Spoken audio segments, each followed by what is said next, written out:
मंगल मंगल नाम हरि, ओम आनंद आनंद नाम हरि, ओम पावन पावन नाम हरि, ओम दिलों का दुल्हरा नाम हरि, ओम प्रेम से बोलो प्यारा नाम हरि, ओम काली। ईश्वर क्या है, सत्य क्या है, धर्म क्या है, ये ऐसे प्रश्न हैं जिन पर सदा विचार किया जाता रहा है और आगे भी विचार किया जाता रहेगा। ये भी कहा जा सकता है कि ये ऐसे प्रश्न हैं जो समाज को भ्रमित करते रहे हैं। इस भ्रम से निकालने के लिए संतों द्वारा दिखाए गए मार्ग का अनुसरण समाज करता रहा है। समाज की मंजिल संत लोग तय करते हैं। उन्हें अगर समाज सुधारक या ज्योतिपुंज या प्रेरणा स्रोत कहा जाए तो अतिशयोक्ति नहीं होगी। संत बापू आसाराम जी भी उन्हीं में से एक हैं। लाखों श्रद्धालु उनसे प्रेरणा पाकर अपने जीवन में सदा अपना मार्ग तय करते रहे हैं और अपने भ्रमों को दूर करते रहे हैं। आइए इन्हीं प्रश्नों का जवाब संत बापू आसाराम जी से पूछते हैं। आज विश्व में हर कोई आगे भागना चाहता है। रास्ता सही है या गलत है उससे उसका कोई मतलब नहीं, सिर्फ दूसरे को धक्का देके उसे उस दौड़ में आगे पहुंचना है। इससे जो अशांति विश्व में फैल रही है, क्या उसे दूर करने का कोई रास्ता है? हाँ, क्यों नहीं, रास्ता है। दूसरे को धक्का दे के आगे बढ़ने की अपेक्षा दूसरे को आगे बढ़ाते हुए आगे बढ़ने का रास्ता है। किसी की टांग खींचकर आगे ऊपर उठने की बजाय साथ में आगे बढ़ने से शांति का संबंध है। Every action create in reaction. हम जो भी करते हैं घूम फिर के हमारे पास आता है। हम भले विचार करेंगे, भलाई करेंगे तो हमारे चित्त में भले भाव पैदा होंगे। सामने वाले का हम अहित करें, उसका अहित हो चाहे ना हो, लेकिन अहित के विचार से हमारे चित्त में अशांति और धड़कनें बढ़ जाती हैं। विश्व में अशांति क्यों है कि विश्व ने शांति का जो मूल है उसको भूल गया और इंद्रियों को तृप्त करने के लिए पीछे पड़ा है। जितना भी इंद्रियों के भोगों के पीछे फास्ट भागेगा उतना ही मन की चंचलता बढ़ेगी, उतना ही कूड़ कपट धोखाधड़ी करके सुखी रहने की कोशिश करता है। हकीकत में दूसरे का शोषण करके, दूसरे को दुखी करके जो सुखी होने की कोशिश करता है वो प्राचीन काल से आसुरी स्वभाव वालों की लिस्ट में गिना जाता है। आसुरम भावम आश्रिता, वो आसुर भाव का आश्रय करते हैं। वे भले बाहर से थोड़े सफल से दिख जाएं लेकिन चित्त की शांति नहीं मिलती, माधुर्य नहीं मिलता। बोले चित्त की शांति से क्या लाभ होगा? चित्त की शांति से प्रसाद की प्राप्ति होगी। प्रसाद मतलब बुद्धि को जो संतोष मिलेगा, मन को जो तृप्ति मिलेगी, उससे अपने जिस किसी व्यवहार में है, जिस किसी प्रवृत्ति में है, सही निर्णय आएंगे। बहुत सारे रोग तो अशांति के कारण होते हैं, बहुत सारे गलत डिसीजन अशांति के कारण होते हैं, बहुत सारे एक्सीडेंट अशांति के कारण होते हैं, बहुत सारे झगड़े अशांति के कारण होते हैं। सारे दुखों का मूल अगर खोजा जाए तो अशांति है और सारे सुखों का मूल खोजा जाए तो शांति है। ये कहना बहुत आसान है कि व्यक्ति को क्या करना चाहिए, मन शांत रखना चाहिए, ये कहना आसान है। लेकिन जब सामान्य व्यक्ति उस मन को अपना शांत रखना चाहता है तो वो नहीं रख पाता, तो क्या करे? कहना आसान नहीं है, करना भी आसान है। जिनको कठिन आसान लगता है उनकी मुलाकात जरा कठिन है, बाकी कठिन नहीं। मन हमारा देखे, मन में क्रोध आया, मन अशांत हो गया, क्रोध चला गया तो स्वाभाविक शांत हो जाता है। दरिया में या नदी में आंधी तूफान आई या हवाएं चली तो लहरें उठी, हवाएं शांत तो लहरें शांत। मन में ग्लानि आई, घृणा आई तो मन अशांत, घृणा चली गई तो मन शांत। मन में दोष आया तो अशांत, द्वेष चला गया तो शांत। अब कहना आसान है, करना कठिन है, ऐसा समझ के इसको कठिन न बनाए। सुबह उठें। सुबह हर व्यक्ति चाहे कितना भी पापी, कितना भी दुर्गुणी, कैसा भी होता है, सुबह जब उठता है तो पहली सेकंड वो शांत होता है। अब पहली सेकंड जो शांत होता है वो दूसरी सेकंड को शांतमय बनाता जाए, तीसरी को बनाता जाए। 1 मिनट सुबह की शांति बना ले। जब 1 मिनट की शांति में वो सफल हो जाएगा तो 2 मिनट भी शांति बढ़ सकती है। ऐसे व्यवहार के हर 1 घंटे में 1 आध मिनट शांत होने का अभ्यास करें। पहले तो भाई जैसे केजी पढ़ते थे या ABCD यहाँ 1 2 3 लिखते थे, क ख ग लिखते थे तो बड़ा कठिन लगता था। बड़ा कठिन समझ के भाग आते स्कूल से, तो आज आप लोग पढ़ नहीं सकते थे। कठिन समझकर शांति, कठिन समझकर पलायनवादी विचार नहीं करना चाहिए। ये कौन सा उगदा जो हो नहीं सकता, तेरा जी न चाहे तो हो नहीं सकता। छोटा सा कीड़ा पत्थर में घर करे, इंसान क्या दिलभर में घर न करे। शांति तो दिलभर का स्वभाव है, और उस दिलभर की तो सत्ता से तो सारे संकल्प उठते। आपने, हमने और किसी ने कभी भी सड़क पर तरंग को भागते नहीं देखा। जब तरंग को भागते देखा होगा तो पानी पर ही भागती है। ऐसे हमारे जो संकल्प विकल्प है वो शांत स्वरूप चैतन्य से ही उठते हैं। जब संकल्प विकल्पों में इंद्रिय तृप्ति और भोग लोलुपता, दूसरे का ख्याल किए बिना ही अपने इंद्रिय आसक्ति को तृप्त करने की बेवकूफ़ी होती है तो अशांति बढ़ जाती है। लेकिन अशांति कई बार दूसरे कारणों से भी होती है। दूसरे कारण, आदमी अपने मन को शांत रखना चाहता है, लेकिन दूसरे के व्यवहार कुछ करता है। हाँ। जी, उसके व्यवहार की वजह से जो प्रतिक्रिया होती है या उसकी जो मजबूरी है, तब मन अशांत होता है। तो ऐसे में क्या करें? ऐसे में ये करें कि जैसे बाबा जी बैठे थे सेठ के साथ, गाड़ी ने सिग्नल बताए बिना ड्राइवर ने साइड काट ली। सेठ बड़े अशांत हो गए कि बेवकूफ़ है, अभी एक्सीडेंट होता, ये हो जाता। सेठ दुखी हो गए। बाबा ने हाथ पकड़ा कि तुम इसको सुधारना चाहते हो।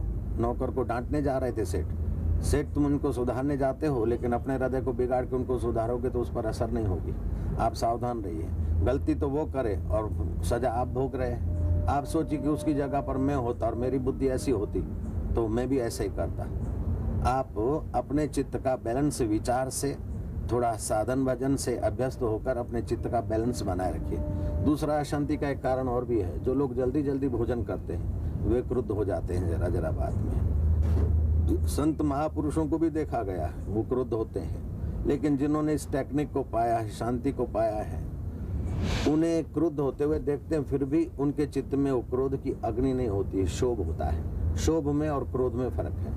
और दूसरा, जिसका चित्त बार बार अशांत हो जाता है, उन सज्जनों को घड़ियाल सामने रखकर 20 मिनट तक भोजन चबा चबा के खाना चाहिए। और जब भी क्रोध या अशांति का प्रसंग आए तो हाथ की उंगलियां ऐसे दबाए कि हथेली पर नाखूनों का स्पर्श हो, तो उस क्रोध को, अशांति को अर्थिंग मिल जाएगी। आधा घंटा अगर कोई अशांत रहता है तो 1.25 आउंस खून उसका जहरी बन जाता है। तो अशांति को मिटाने का अगर संकल्प करें तो मिट सकता है। ये आपने जो शांति की बात कही वो व्यक्तिगत शांति की बात कही, तो इसका विश्व शांति से क्या संबंध है? बिल्कुल सीधा संबंध है। व्यक्ति एक अपने शांति तो सब चाहते हैं। एक व्यक्ति चाहता है तो दूसरा नहीं चाहता है क्या? व्यक्तियों का समूह तो विश्व है। तो व्यक्तिगत हम लोग शांति का महत्व जानेंगे, शांति पाते जाएंगे तो विश्व में शांति होने लगेगी।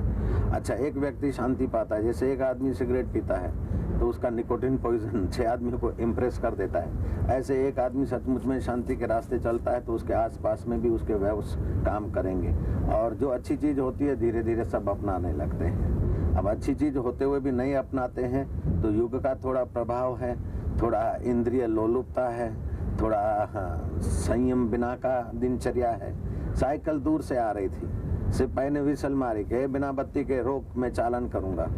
साइकिल वाले ने कहा, सिपाही किनारे हो जाओ नहीं तो तुम्हारे पर गिरूंगा। बोले क्या मतलब? बोले साइकिल में बत्ती नहीं, ऐसी बात नहीं, ब्रेक भी नहीं है, तुम्हारे पर गिरूंगा। तो जिसके जीवन में संयम की, समझ की ब्रेक नहीं है, वे बेचारे अशांति के शिकार हो जाते हैं। और व्यक्ति होकर तो समूह होता है। तो अब विश्व शांति के लिए हम लोग अपनी शांति पाएं और विश्व शांति के लिए सतमार्ग का प्रचार प्रसार करें तो विश्व शांति लाई जा सकती है। युग के प्रभाव तो है, लेकिन ऐसा कोई युग नहीं है कि अशांत युग में भी शांत लोगों ने शांति पाई है और शांति का प्रचार प्रसार किया है, और बहुत लोगों ने तपती आग में से फिर भी तसल्ली पाई है। क्या ईश्वर है?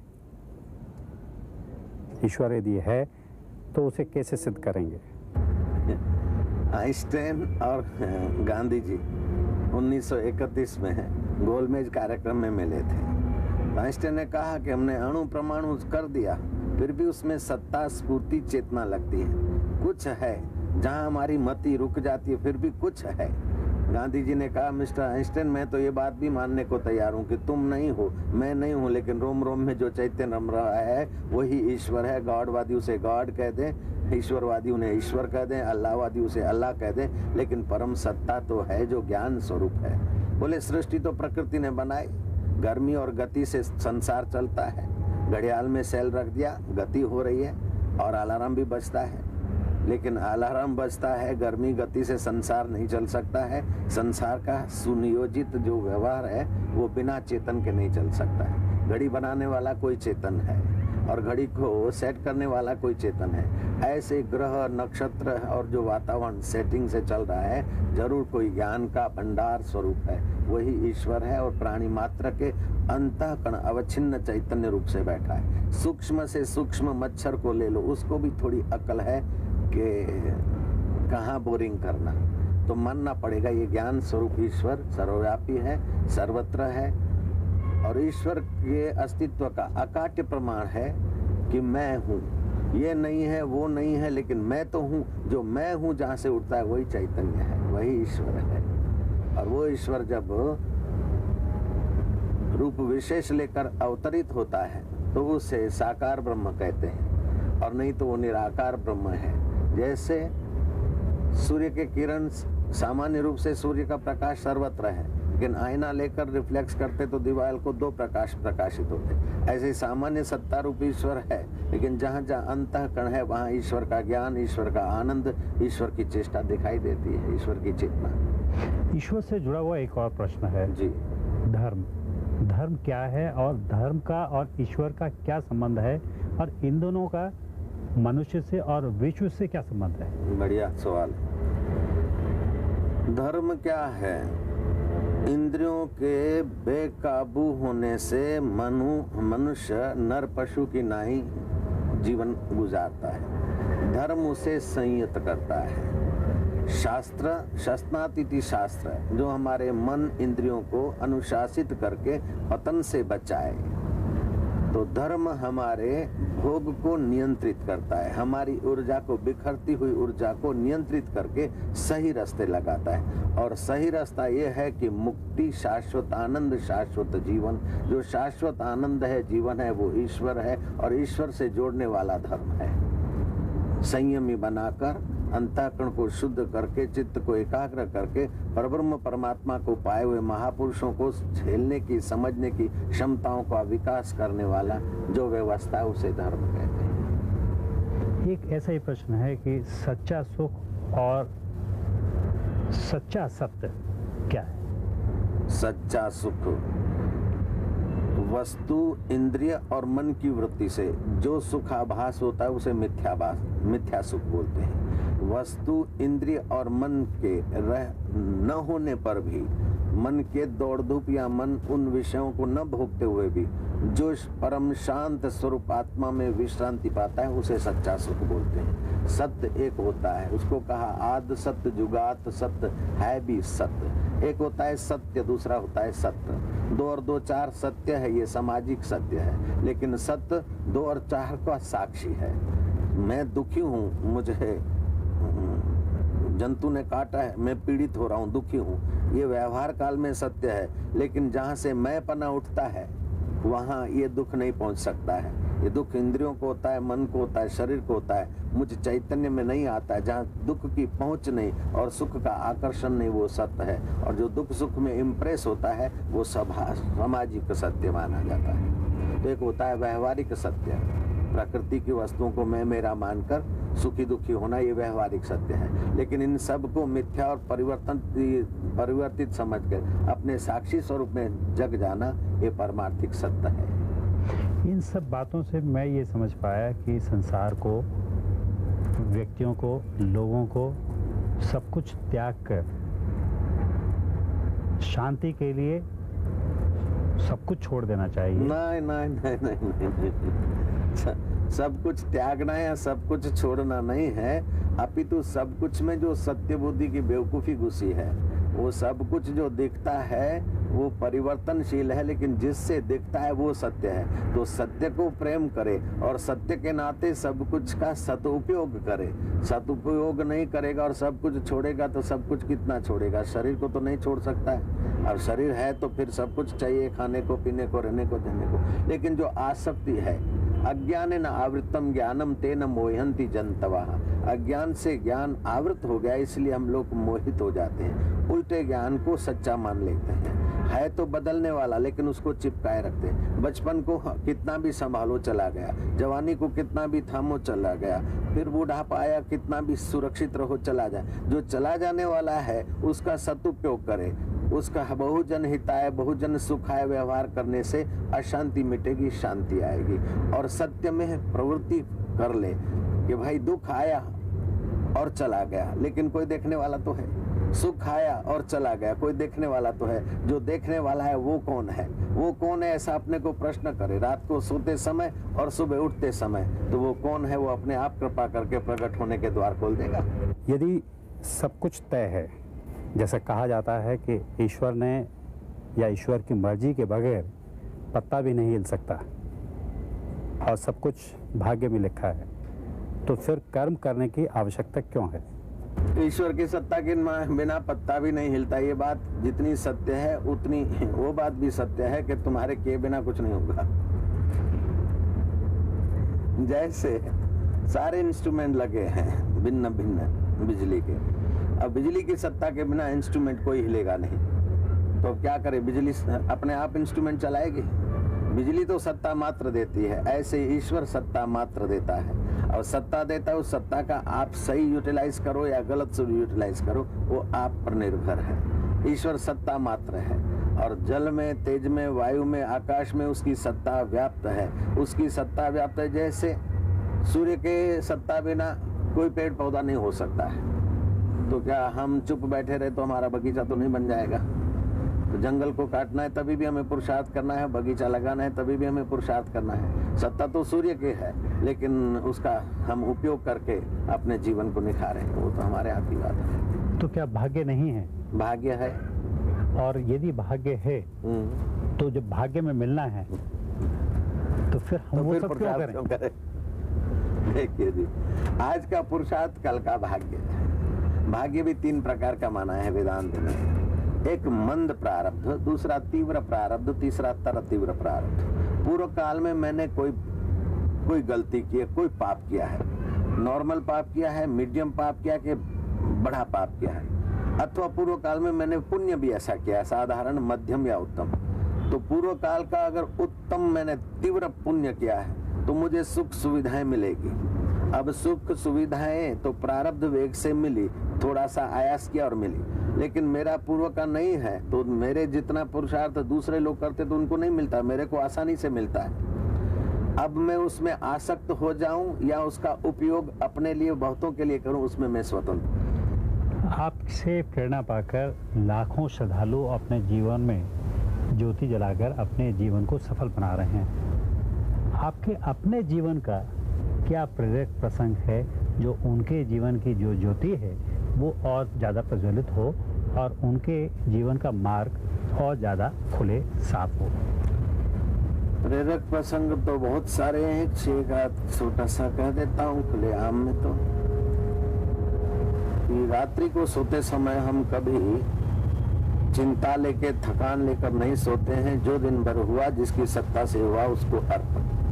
मैं निश्चिंत नारायण की गोद में जा रहा हूँ। ईश्वर का, परमेश्वर का चिंतन करते करते आनंद, निर्विषय आनंद आता है, फिर हम सोते हैं। और सुबह जब उठते हैं तो रात्रि की आखिरी सेकंड सुबह की पहली सेकंड बन जाती है। सुबह जब उठते हैं तो उसी शांत आत्मा में, ईश्वर में विश्रांति पाए पाए थोड़ा सा माधुर्य का अनुभव करते करते फिर उठते हैं। श्री कृष्ण ऐसा करते थे, ये शास्त्रों से मैंने बात जानी। आज ये शुभ करना है, सुबह संकल्प कर लेते थे और अपने को प्रसन्न रखते थे। आम लोगों को प्रेरणा पाना है तो ये करना चाहिए कि आज कम से कम 4 आदमियों को हंसाऊंगा, 2 आदमियों के आंसू पोंछूंगा।